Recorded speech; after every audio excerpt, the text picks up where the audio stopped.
In this video, we will review the angle-arc relationships that we have learned so far.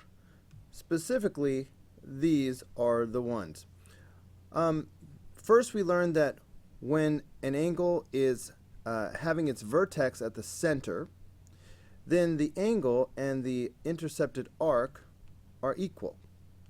So I'm talking about this arc right here that I just drew in red. The angle equals the arc.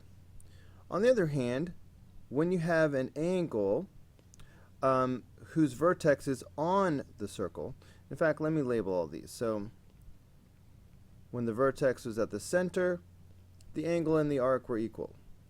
When the vertex is on the circle, this is called inscribed, then the angle is half the arc. Or you could say that the arc is double the angle. Now, if the angle is in the circle, but not at the center, then this is the formula that we use. We have these two arcs, the x and the y, and the angle is the average of these two, arc plus arc divided by 2. And I encourage you to look at this as some kind of a bow tie or an hourglass to help you identify the two arcs and the angle. Okay, now, if the angle is outside of the circle, like this, then the formula is almost the same, but we have to do arc minus arc divided by 2. And those are the two arcs. And you really want to do the big arc minus the small arc so that you will not get a negative number. Also, we learned that a quadrilateral can be inscribed inside a circle if and only if the opposite angles are supplementary. For example, here is a quadrilateral inscribed inside of a circle, all vertices touching.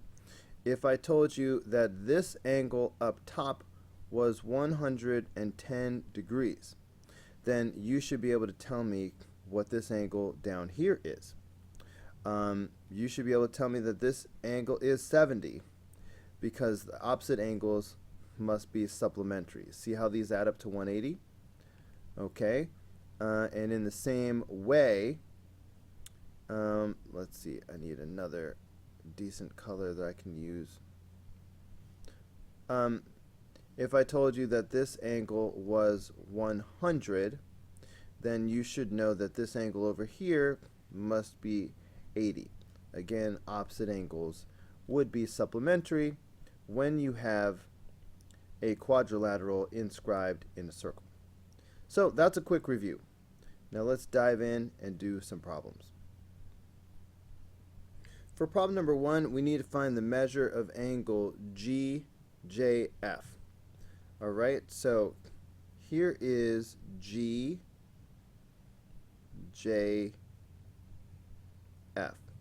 So this is the angle that we're trying to find. Well, you probably are noticing right now that we have ourselves a diameter right here. Okay, this is the diameter. That means that this side of the circle is a semicircle. Alright, which means all of that has to add up to 180 degrees. We have 2 out of the 3 parts here. So since they all have to add up to 180, I should be able to simply subtract from 180.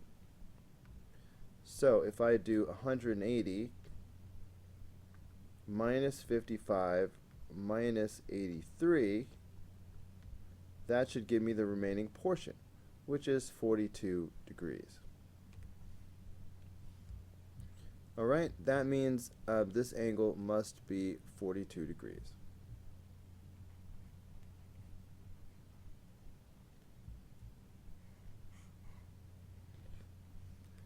Okay, moving on to number 2. Now we are supposed to find the measure of arc VR. Alright, it's only 2 letters, which means we automatically are talking about the short way around from V to R. So this is the arc that we're trying to find. So let's see, what can we do? Well, can you see that this angle and this angle are vertical angles, right? Now, in addition to that, notice that these are central angles. See that dot in the middle? So that means the following. When you have a central angle, the angle and the arc are the same. So if this arc is 60 degrees, that means that this angle is also 60 degrees. Now because of vertical angles, that means that this angle is 60 degrees. Now that is another central angle, so that means that's going to be the same thing as this arc. Alright, so this arc, again, is 60 degrees. So all of these in this little hourglass are 60 degrees. Now, why do I care about that? Because of semicircle. So look at this diameter. Alright, this green line I'm drawing right now is a diameter. That means that this portion of the circle right here is a semicircle. Okay, so 60 degrees is one portion of that circle, and we're being asked, of the semicircle, and we're being asked to find the other portion. So I should be able to find it by doing 180 minus the 60. That should leave this. So of course that is going to be 120 degrees. For number 3, we must find the measure of angle URW. So here's U, R, W.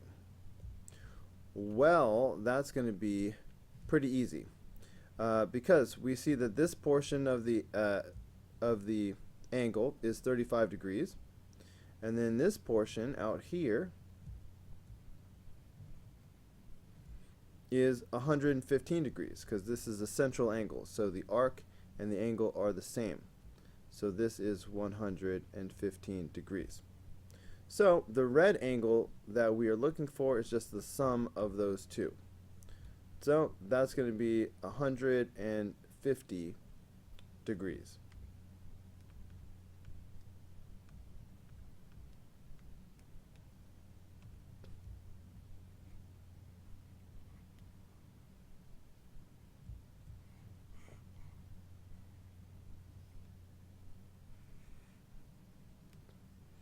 Okay, problem number 4. We are to find the measure of arc KMJ. Okay, so this is leading me around the long way because I have to start at K and I have to pass through M before I go to J.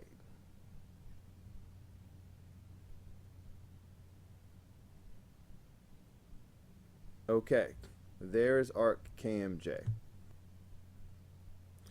Let's use the fact that these are vertical angles and the fact that these are central angles. So if this arc from N to M is 75, that means that this central angle is 75, right? Because these should be the same. And because I have vertical angles, then this is 75. And because this is also a central angle, so this arc is going to be 75. Now, can you notice that the red arc that we're looking for is almost the entire circle? It's the whole circle except for 75.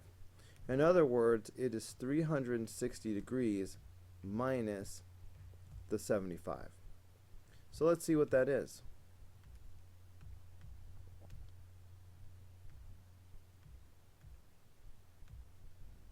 That's 285.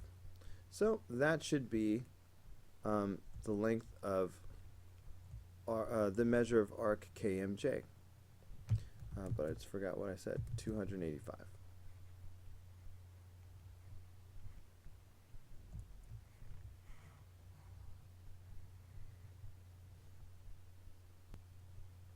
All right, we're about to solve for x on the next couple problems. Let's use our knowledge of vertical angles. Okay.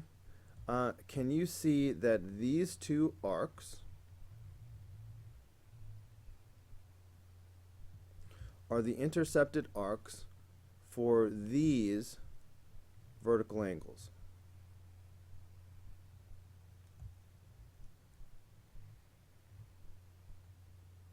All right, so in other words, this angle right here and this angle right here are congruent. And since we're looking at a central angle, then the arcs should also be congruent. Okay, so let's go ahead and figure out what the sum of these two angles is.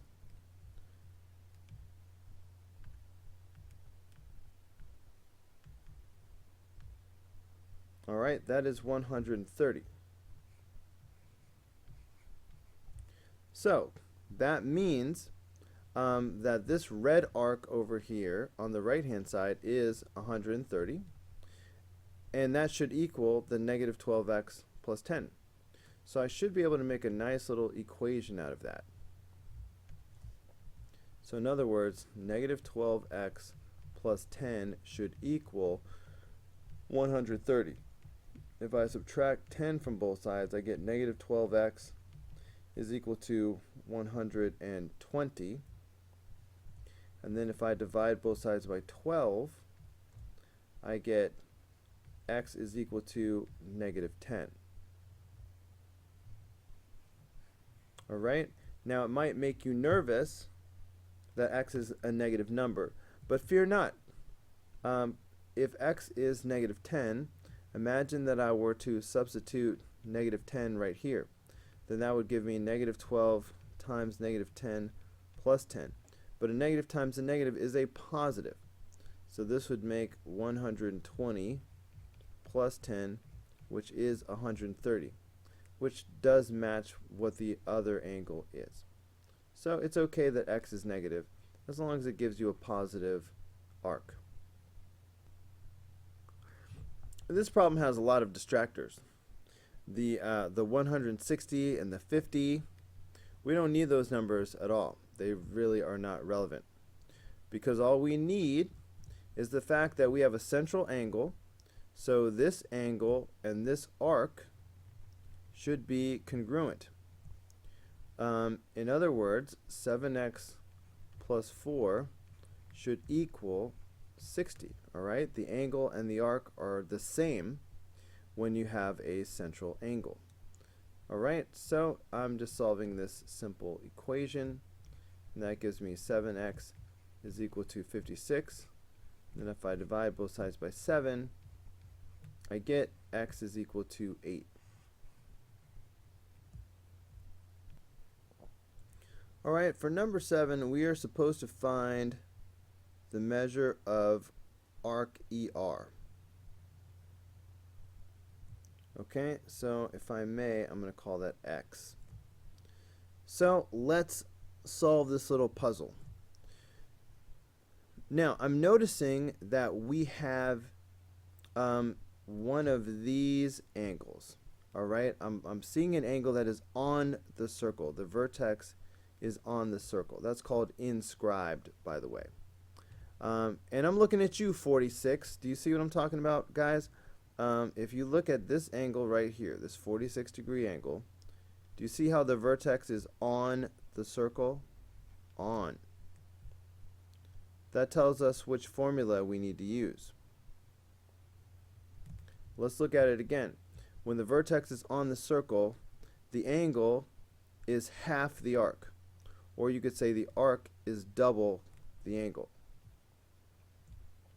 So since the angle is 46, I need to double it, and that should give me the arc out here. Right? So if I double 46, that's 92. So that tells me that this arc out here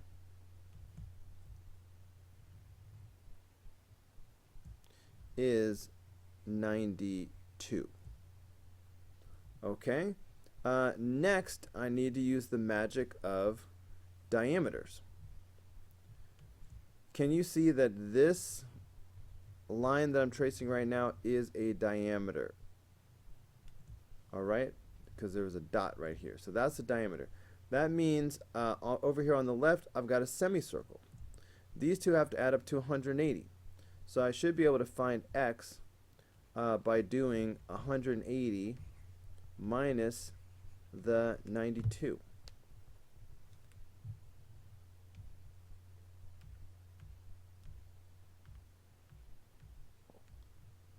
That is 88.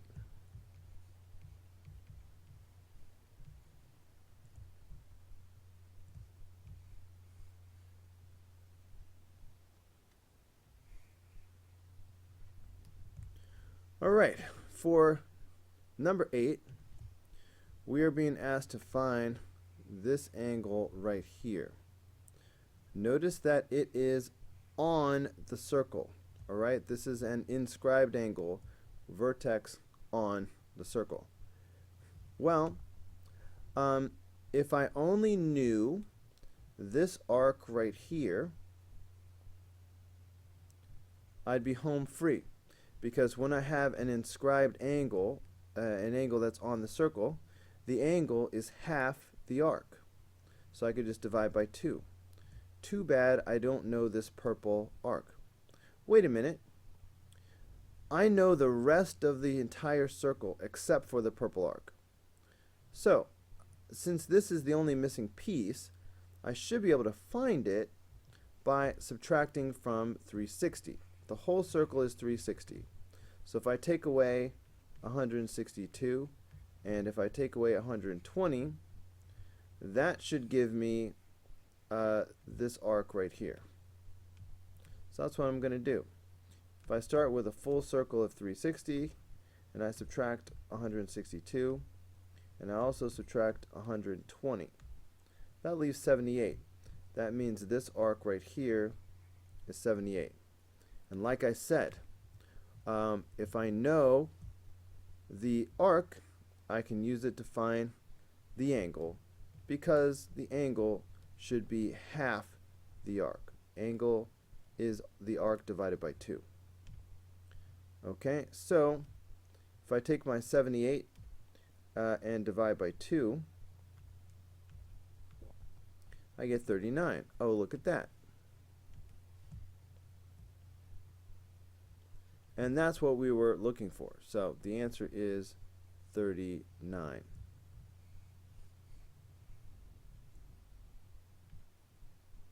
For number 9, ultimately I need to work my way around to finding this arc right here. Alright, this is the target. Alright, I'm going to think of it as x. But I need to start with the numbers that I'm given. So again, I have one of these inscribed angles. Alright, again I have one of these angles that is on the circle. Alright, see how this is on the circle? And when you have an angle on the circle, the angle is half the arc. The arc is double the angle. So that means if this is 50, then this arc must be double that.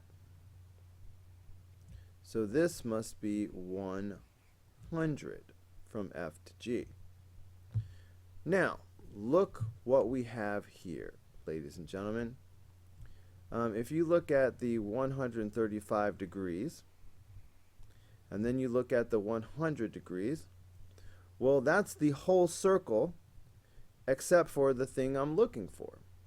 So if I want to find that x, I should be able to find it by starting with 360, the whole circle, and then take away the blue and the green.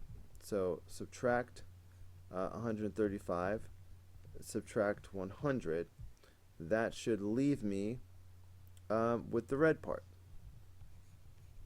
So that's what I'm going to do. Start with 360, subtract 135, and subtract 100. Whoops, I did not start with 360.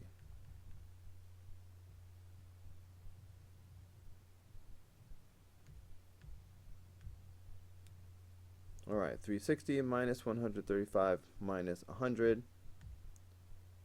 That leaves 125.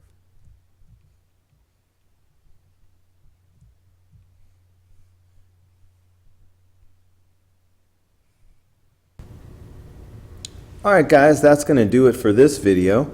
Go ahead and click here in the red apple to watch the next video. Click in the green apple to subscribe, or click the yellow apple for the full playlist.